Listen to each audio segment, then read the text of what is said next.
جی ہاں، معاشی بدحالی پاکستان کو تاریخ میں پہلی دفعہ اس لمحے انتہائی معاشی بدحالی کا سامنا ہے۔ آئی ایم ایف کے ساتھ ہمارے مذاکرات چل رہے تھے، 9 روز کے بعد آج اس کا بہت بڑا بریک تھرو ہونے والا ہے۔ مہنگائی کس قدر بڑھنے جا رہی ہے، کوئی معاشی جو تجزیہ نگار ہے ان کے مطابق جو پیٹرول ہے اور جو گورنمنٹ آف پاکستان نے آئی ایم ایف کے ساتھ معاہدات کر لیے ہیں، جو ان کی تمام شرائط مان لی ہے، اس کے مطابق پیٹرول 40 سے 50 روپے مہنگا ہونے جا رہا ہے۔ آئی ایم ایف کی سخت ترین شرائط ماننے کے علاوہ ناظرین ہمارے پاس کوئی اور حل نہیں ہے۔ حکومت کو تو اندازہ ہے ہی ہے، لیکن عام انسان جو بیچارہ پہلے ہی میں ہر اپنے ویلاگ میں ان کے لیے آواز اٹھاتا ہوں، اس عوام کے لیے جس کے لیے شاید میرے دل میں سب سے زیادہ درد اس بات کا ہے کہ ان لوگوں کا کیا بنے گا جو ڈیلی کمانے والے ہیں، روز کمانے والے ہیں، روز کھانے والے ہیں۔ عوام کے اوپر ٹیکسز کی نئی برمار ہونے والی ہے، اور وہ کس شے میں ہوگی وہ آنے والے دن آپ کو بتا دیں گے۔ میں اس وقت کسی آمر کی تعریف یا جمہوریت کی تنقید پر نہیں آیا، نہ میں کہہ رہا ہوں، میں صرف یہ کہہ رہا ہوں کہ خدا را اس عوام کے لیے سوچ لیجئے جنہوں نے آپ کے لیے سب کچھ دیا، ہمیشہ آپ کو اپنے ووٹ تک بھی دیا ہے اور اپنا لہو بھی دیا ہے۔ عوام کو کچھ اور نہیں چاہیے، آج بھی روٹی کپڑا مکان چاہیے، اور اس کی جنگ کے لیے عوام آج بھی لڑ رہی ہے۔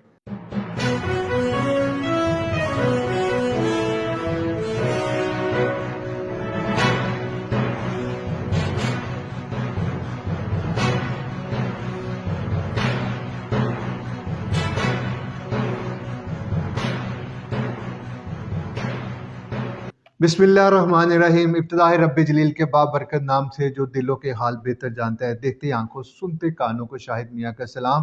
ہمیشہ کی طرح ایک نئی تحقیق کے ساتھ، ایک نئی ویلاگ کے ساتھ آپ کی خدمت میں حاضر ہوں۔ ناظرین، میں ہمیشہ اپنے ویلاگ میں جو ایک ابتدائی کلمات کہتا ہوں وہ یہ ہے کہ پاکستان دنیا کا واحد ملک ہے جہاں پر ہر لمحے جو معاملات ہے اور حالات ہے، واقعات ہے، غیر معمولی سی نوعیت کے ہوتے ہیں ہمیشہ ہی۔ ابھی جس معاملات سے ہم گزر رہے ہیں وہ کوئی نئی چیز نہیں ہے، وہ وہی ہے چیزیں جن کا میں اس سے پہلے پریویس ویلاگز میں بھی کر چکا ہوں۔ جی ہاں، معاشی بدحالی پاکستان کو تاریخ میں پہلی دفعہ اس لمحے انتہائی معاشی بدحالی کا سامنا ہے۔ آئی ایم ایف کے ساتھ ہمارے مذاکرات چل رہے تھے، 9 روز کے بعد آج اس کا بہت بڑا بریک تھرو ہونے والا ہے۔ میرے اس ویلاگ تک ساگ ڈار صاحب نے جو کہا ہے کہ آئی ایم ایف کے ساتھ ہمارے معاملات طے پا گئے ہیں، وہ کیا طے پا گئے ہیں، اس کے کیا نتائج آنے والے ہیں، اور کیا غریب آدمی کو کس سونامی کا سامنا کرنے کے لیے تیار ہونے کی ضرورت ہے۔ مہنگائی کس قدر بڑھنے جا رہی ہے، کوئی معاشی جو تجزیہ نگار ہے ان کے مطابق جو پیٹرول ہے اور جو گورنمنٹ آف پاکستان نے آئی ایم ایف کے ساتھ معاہدات کر لیے ہیں، جو ان کی تمام شرائط مان لی ہے، اس کے مطابق پیٹرول 40 سے 50 روپے مہنگا ہونے جا رہا ہے۔ یہ وہی بات ہے، میرے پہلے کے ویلاگ کو سنیے گا، اس میں میں نے کہا تھا کہ جنوری فروری میں پیٹرول کی لیوی پرائز بڑھ جائے گی اور 40 سے 50 روپے کا فرق پڑے گا۔ ڈالر اس وقت جو ہے وہ کہاں تک جا چکا ہے، آج خوش قسمتی کے ساتھ 4 روپے ڈالر پیچھے آیا مارکیٹ میں، لیکن اوپن مارکیٹ میں ابھی بھی ڈالر جو ہے 275 سے 276 کے درمیان موجود ہے۔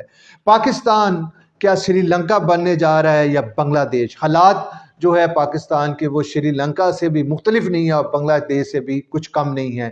پاکستان میں پیٹرول ہونے کے باوجود بھی اس وقت لوگوں کو پیٹرول نہیں مل رہا، لوگ پیسے لے کے گھوم رہے ہیں، مصنوعی قلت پیدا کر دی گئی ہے۔ کیا یہ قلت کس نے پیدا کی ہے؟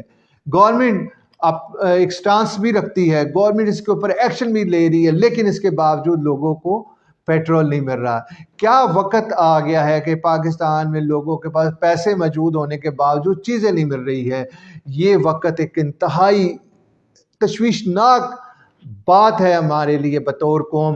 اس لیے میں کہہ رہا ہوں کیا ہم بنگلہ دیش بننے جا رہے ہیں کہ سری لنکا؟ اللہ نہ کرے، لیکن اگر آئی ایم ایف کی سخت ترین شرائط ماننے کے علاوہ ناظرین ہمارے پاس کوئی اور حل نہیں ہے، کوئی اور حل نہیں ہے۔ آئی ایم ایف نے کیا کہا ہے؟ آئی ایم ایف کے ساتھ جو ڈیل فائنل ہو گئی ہے اس میں سب سے بڑی شرائط ٹھیک ہے، الیکٹریسٹی اور انرجی کرائسس کے باوجود تمام موجودہ خسارہ جس کا ہمیں سامنا بھی ہے، یہ اس میں مہنگائی آئے گی، اس میں کوئی شک نہیں ہے کہ اس وقت جو موجودہ ہے 25% کی شرح سے مہنگائی بڑھی ہے، اور جو آنے والے دنوں میں ہے تو وہ 10 سے 15% مہنگائی بڑھنے جا رہی ہے، مجموعی طور کے اوپر 45 سے 50% مہنگائی بڑھے گی۔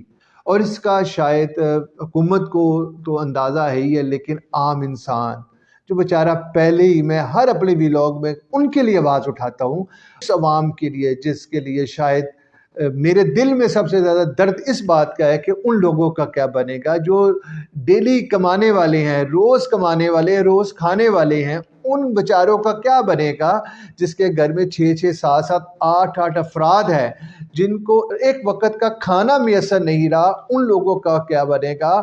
وہ لوگ جو آٹا لینے کی لائنوں میں لگنے پر مجبور ہو گئے ہیں، ان لوگوں کا کیا بنے گا؟ ان لوگوں کے جب ابھی گرمیوں میں بلز آئیں گے پھر وہ لوگوں کا کیا بنے گا؟ خدا ہی ہے اوپر کہ اس ملک کے اوپر رحم کرے۔ آپ نے ترکی میں دیکھا ہے کیا ہوا ہے، آپ نے شام میں دیکھا کیا ہوا ہے، زلزلے کی کیا آفت نے پوری دنیا کو ہلا کے رکھ دیا۔ وہ لوگ جو اپنے گھروں میں سوئے تھے وہ تاریخ کی بدترین کہ وہاں پر تباہی ہوئی ہے، اور پاکستان میں بھی سیلاب کی صورت میں ہوئی ہے۔ ہمیں اس وقت سے ڈرنا چاہیے کہ اللہ نہ کرے، میں ہمیشہ اپنے ویلاگ میں کہتا ہوں، ہمیں عوام کی اور غریبوں کی بددعاؤں سے ڈرنا چاہیے۔ یہ حکمرانوں کو سوچنا چاہیے وہ کس طرح سے ان تمام حالات کے باوجود میں۔ ناظرین، ہمارے موجودہ جو گورنمنٹ ہے، وزیر اعظم صاحب، آپ کی کابینہ کا سائز بڑا ہوتا جا رہا ہے، وہ کم ہونا چاہیے تھا۔ یہی آپ کی ایک نیک نامی جو آپ کو پروف کرنی ہے کہ آپ اس عوام کے ساتھ کھڑے ہیں۔ ابھی کابینہ کی جو مجموعی تعداد ہے وہ 83 کے قریب لوگوں کی ہوگی، تو کیا ان 83 لوگوں کا خرچ نہیں بڑھے گا؟ ان کی گاڑیاں، ان کے پروٹوکول، ان کے دوسرے اخراجات، اس کا بوجھ کس کو پڑے گا؟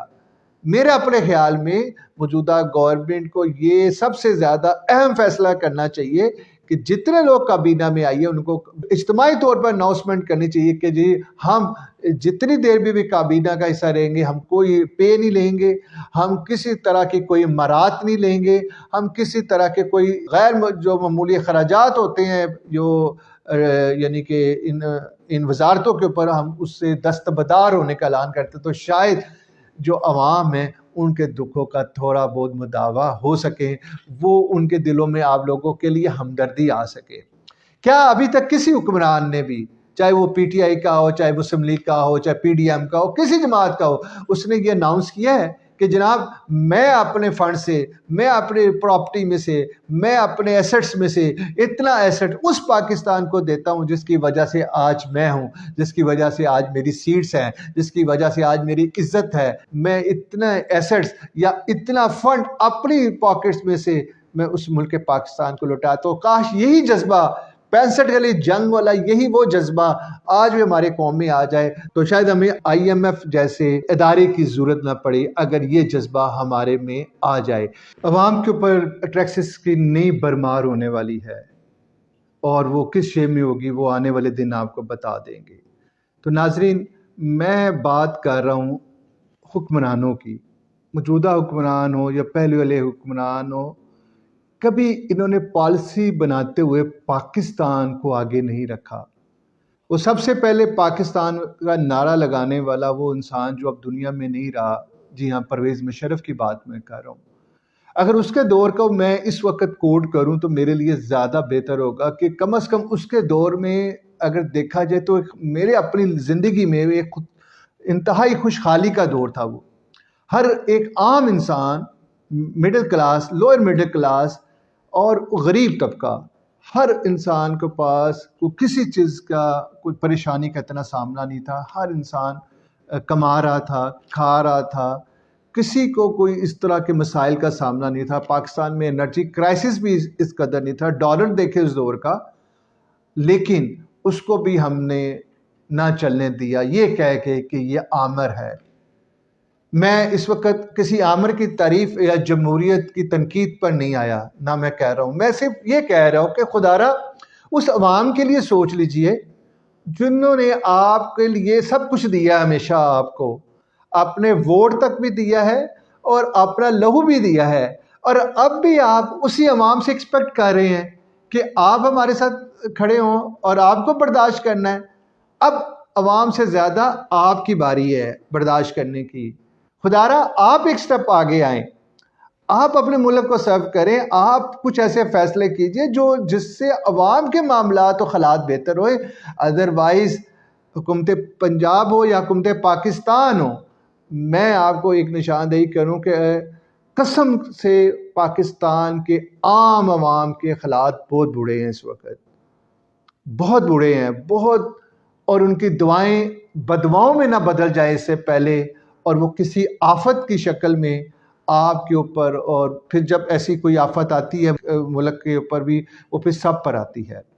IMF کے ساتھ ڈیل ہو جائے گی, ہو چکی ہے یا ہونے والی ہوگی, اس کی کڑی شرائط سب کو پتہ ہے. انہوں نے کہا ہے جی سب سے اہم ایک شرط لگائی ہے کہ اس ملک کے جو اشرفیہ ہے, جو لیڈ کلاس ہے, اس کے اوپر ٹیکسز لگائے, جو کہ ٹیکسز بچاتی ہے. ٹھیک ہے جی ٹیکسز لگ گئے اگر اس کے اوپر, لیکن اس کا یہ دیکھیں اس کا کچھ نہیں جائے گا ایک ملک کے انڈسٹریلسٹ کا یا ایک بہت ہی لیڈ کلاس کا. وہ ٹیکس جو اس کے اوپر لگے گا وہ بعد میں ڈائریکٹلی انڈائریکٹلی پھر عوام کے اوپر بوجھ پڑنا ہے. تو ہر طرف سے غریب عوام نہیں پسنا ہے, عوام کو کچھ اور نہیں چاہیے. آج بھی روٹی کپڑا مکان چاہیے, اور اس کی جنگ کے لیے عوام آج بھی لڑ رہی ہے. خدا را اس ملک کو معاشی اعتبار سے تباہ نہ ہونے دے. یا ایگریکلچرل کنٹری تھا ہمارا, آج ہم امپورٹ کے اوپر ہے. آج ہمیں ایکسپورٹ کی زیادہ ضرورت ہے, کیونکہ ایکسپورٹ کرنے سے ڈالرز میں آنا ہے, ہمارا معاملہ حل ہونا ہے. ہمارے پاس تجارتی خسارہ کا ہمیں سامنا ہے. اللہ کا شکر ہے میں نے ہمیشہ پازیٹیو پاکستان کی بات کی, اور آج بھی میں پازیٹیو پاکستان کی بات کر رہا ہوں. ٹھیک ہے یہ حالات ہیں, معاشی حالات ہے, بہت زیادہ مشکل حالات ہے, یہ ہے گزر بھی جائیں گے, لیکن آپ عوام سے ایکسپیکٹ نہ کریں. اب کھلے دل سے آپ لوگوں کو بھی کچھ کرنا ہے, اپوزیشن کو بھی اور حکومتی عوام کو بھی. آپ عوام کے لیے کچھ کریں, آپ کوئی اناؤنسمنٹس کریں اپنے وزارتوں میں سے, اپنی پاکٹس میں سے, اپنے ایسٹس میں سے آپ عوام کو دیں, جس سے عوام کے چہرے کے اوپر مسکراہٹ آئے. وہ آپ کے لیے دعا کرے اور پاکستان کی ترقی ہو. آج دل غمگین ہے صرف اس بات پر کہ میرے سامنے 2-4 واقعات لوگوں کے میں نے ایسے دیکھے ہیں, لوگوں کے معاملات دیکھے ہیں, جو لوگ اپنے گردے تک بیچنے کے لیے اس وقت مجبور ہے. اور یہ بہت ہی ایک تشویشناک بات ہے. لوگ اپنے بچوں کو بیچ رہے ہیں غربت کے ہاتھوں, یہ اس سے زیادہ تشویشناک بات ہے. ہم ریاست مدینہ کی بات تو بڑے ایزیلی کر سکتے ہیں یا کر دیتے ہیں. آپ کو پتہ ہے کہ اس ریاست مدینہ میں کیا کبھی کوئی بھوکا بھی سویا تھا؟ نہیں. لیکن آج پاکستان میں حالات ایسے آ چکے ہوئے ہیں. خدا را اس ملک کو مزید معاشی بدحالی سے بچائیے. ہم ایک یونائٹڈ قوم تھے, یونائٹڈ ہیں اور رہیں گے. ہمیں ضرورت ہے ایک اچھے معاشی فیصلوں کی. بس پاکستان زندہ باد, پاک فوج زندہ باد.